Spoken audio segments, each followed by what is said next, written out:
kemudian ketika ada orang merasa paling berperan sehingga yang lainnya seolah tidak berwenang, dia merasa paling hebat. Yuk kita lihat yuk, jas merah, jangan lupa sejarah bagaimana perjuangan ini awalnya, dan kita harus fokus kepada musuh bersama. Harusnya kan begitu. Refli mengedarkan info ke sejumlah media yang berwenang untuk atas nama Roy Suryo itu hanya dirinya. Nah, ini kan jahat nih. Coba baca dong Bang Refli Harun. Baca ini, kita ada kuasa nih. Dan kuasa ini, hei Refli Harun, berlaku baik di dalam maupun di luar persidangan. Anda jahat sekali ya melakukan tindakan mengisolasi advokasi kami yang ingin berjuang. Bukan untuk Roy Suryo perjuangan kami, untuk rakyat. Untuk rakyat. Rakyat yang mana? Di antara mereka aja udah nggak kompak ya, pecah kongsi. Ya, kemarin pihak kejaksaan itu spill sedikit sampel. Mereka katakan barang bukti. Ya, saya tidak akan sampaikan di sini. Ya, saya tidak akan. Kalau ini sangat penting, tapi saya tidak akan di sini. Tapi fatal sekali. Begitu kami semua melihat sampel barang bukti itu, yang terfikir oleh saya kasihan sekali dengan negara ini. Saya kasihan sekali dengan negara ini. Apabila barang bukti itu nanti disampaikan di sidang, lalu kami bersama para advokat bersama dengan ahli-ahli akan melakukan examination, pengujian kepada barang bukti itu. Saya bilang kasihan negara ini. Karena nanti BBC, Al Jazeera, kemudian CNBC, ya bukan hanya teman-teman media lokal, tapi juga media internasional akan melihat betapa buruknya tata laksana governance di negara ini, sehingga dokumen-dokumen seperti itu bisa meluluskan seseorang menjadi presiden. Satu lagi, PBB kok nggak disebut, Bu Tipa, Dokter Tipa. PBB kok nggak disebut. Ini kita akan melihat momen di mana Tiffany bingung dan gelisah, ya, bisa dikatakan nggak berani jawab atas apa yang ia tuduhkan selama ini terhadap ijazah Pak Joko Widodo. Ini menarik karena ada riset yang mengatakan 99% palsu sebagai kesimpulannya di awal. Padahal yang namanya riset itu kan probabilitas. Bu Tifa kan periset juga, lagi S3 juga, apa sudah lulus saya nggak tahu. Yang namanya riset itu ada kemungkinan margin of error-nya. Tapi di situ tidak disebutkan ya asumsi-asumsi riset, probabilitas error risetnya itu tidak dijelaskan, tetapi dimulai dengan kesimpulan 99% adalah palsu.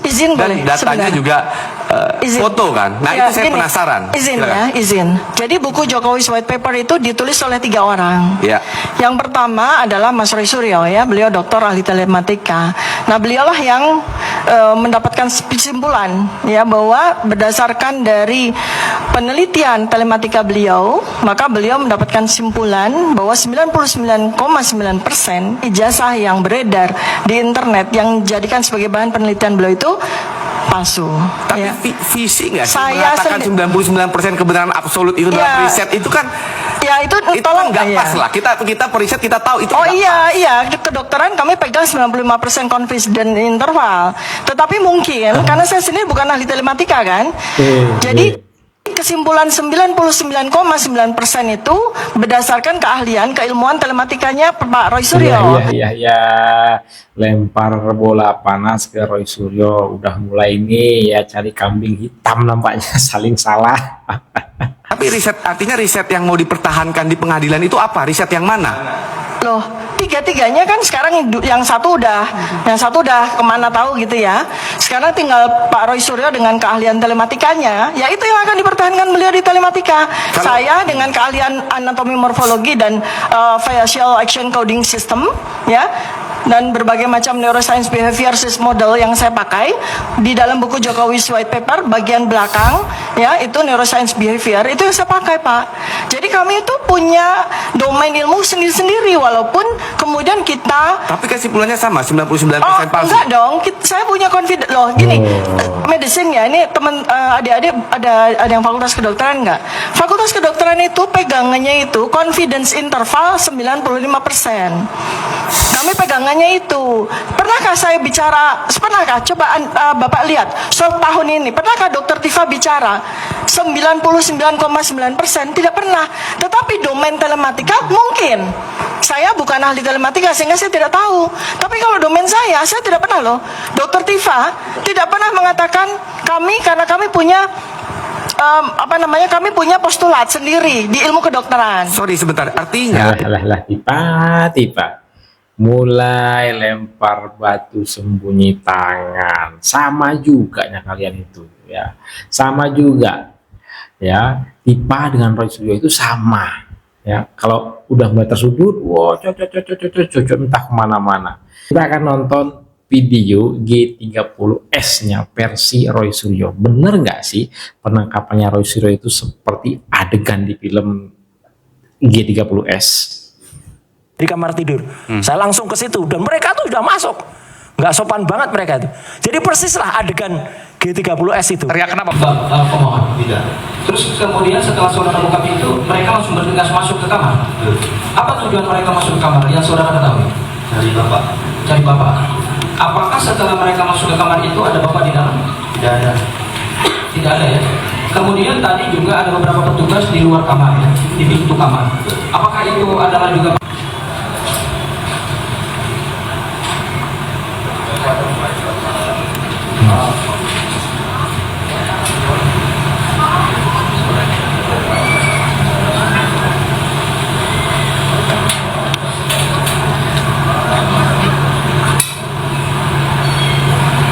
detik-detik Roy Suryo ditangkap ya, katanya seperti G30S mana.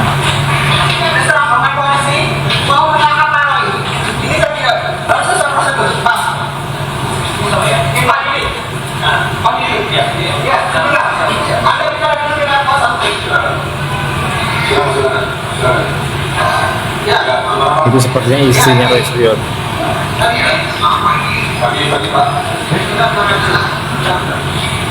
Gimana Pak? Yang video call. Kami berdasarkan ada surat kita dalam video call.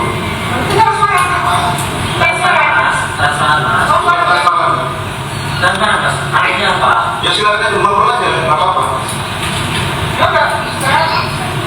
Kami ada surat perintah penangkapannya Pak. Pak, kami dari Polda Metro Jaya. Dari sini Negara. Sudah saya bacakan surat perintah penangkapannya kepada Pak Roy dan Pak Roy sudah baca.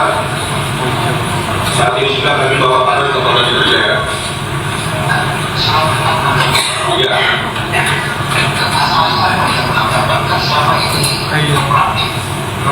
Tapi hanya dengan satu surat Pak untuk tangkap Pak. Kalau yang nggak mau belum. Nggak kami sudah surat itu.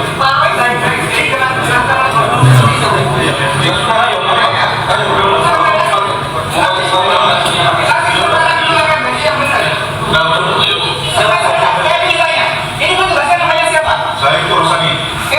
Rosani. Dari sudut Taman Negara. Dan Bapak di saya.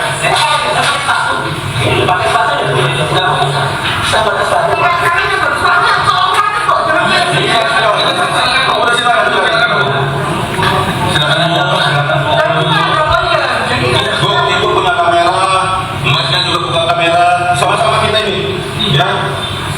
Ini juga disaksikan sama Pak Sukun itu ada 2 orang.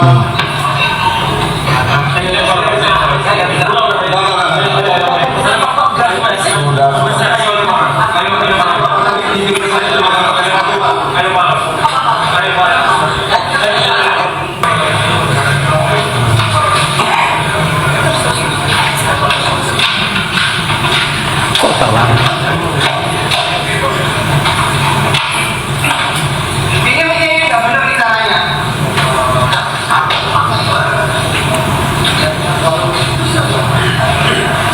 Bukan subuh, katanya subuh.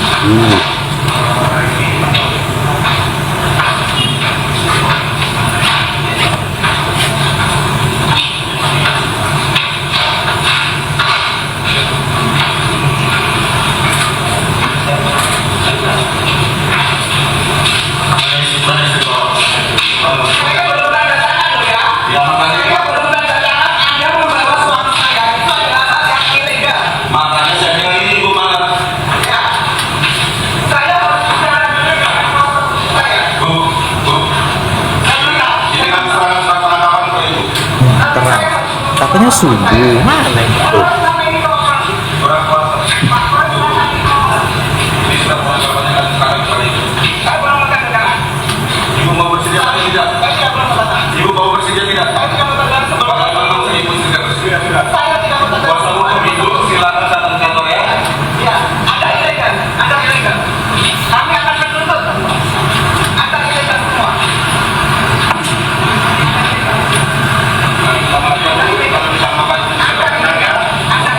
Panik polisinya.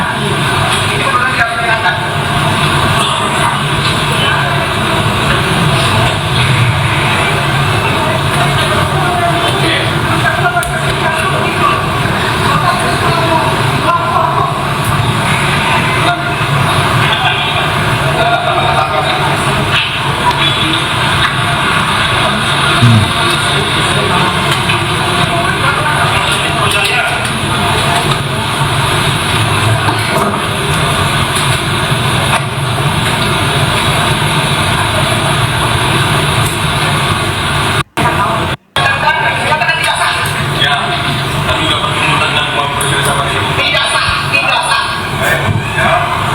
Ilegal katanya.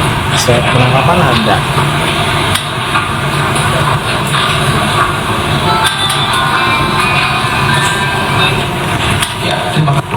Nah itu guys ya, video detik-detik penangkapan Roy Suryo beberapa hari yang lalu. Itu ada surat perintah untuk penangkapan Roy Suryo, tetapi dari pihak Roy Suryo nggak mau tanda tangan, ya katanya tidak sah itu karena dia nggak mau tanda tangannya seperti itu.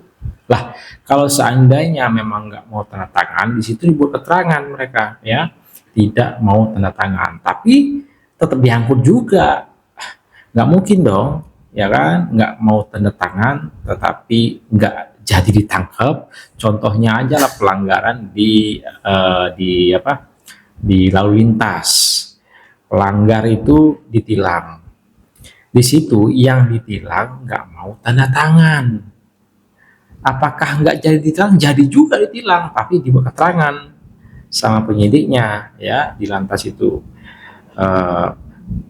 Pelanggar itu tidak mau menandatangani surat tilang, tetap juga ditilang, tapi ya sepeda motornya, mobilnya gitu kira-kira ya. Mana katanya seperti 30S, enggak, biasa-biasa aja. Dia bilang nggak sopan. Lah kurang sopan apa polisinya, ya kan? Datang baik-baik, begitu mau ditangkap ya nampaknya seperti dihalang-halangi ataupun dulu kuasa hukum segala macam. Oke lah, masih juga diikutin oleh polisinya. Masa iya polisinya harus sopan? Permisi Bu, kami dari Polda Metro Jaya mau membawa Pak Roy Suryo untuk ke Polda Metro Jaya. Ini kami bawa surat penahanan untuk Pak Roy Suryo Bu. Masa iya polisi seperti itu? Ya kan, polisi harus tegas. Udah betul polisinya, apalagi kurang sopan apa? Mau seperti itu tadi, Bu, kami dari Polda Metro Jaya mau bawa Pak Roy Suryo. Ini surat penahanannya Bu. Kami mohon untuk Pak Roy Suryo bersedia mengikuti kami ke Polda Metro Jaya. Itu maunya. Aduh, memang lah ya kan. Nah kita akan dengar ini penasihat ahli Kapolri ya membongkar bahwasanya sebelum Roy Suryo itu ditangkap di kediamannya itu sudah ada surat pemanggilan guys, ini guys ya.